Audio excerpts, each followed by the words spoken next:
اپنے فن سے عشق کو غنیہ گری سکھلائی ہے۔ اس نے ابراہیموں کو بھی آزری سکھلائی ہے۔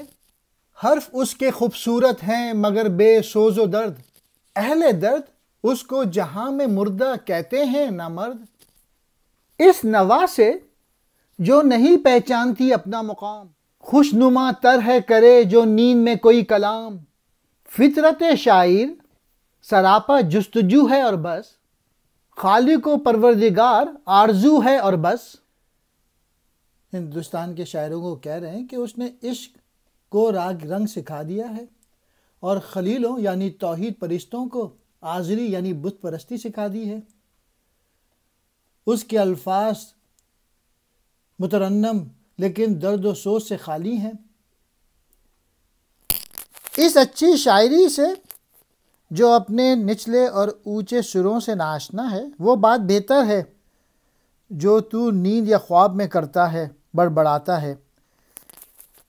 ایک صحیح شاعر کی فطرت سراپا جستجو ہے، وہ آرزو کی تخلیق کرنے والا اور اسے پرورش کرنے والا ہے۔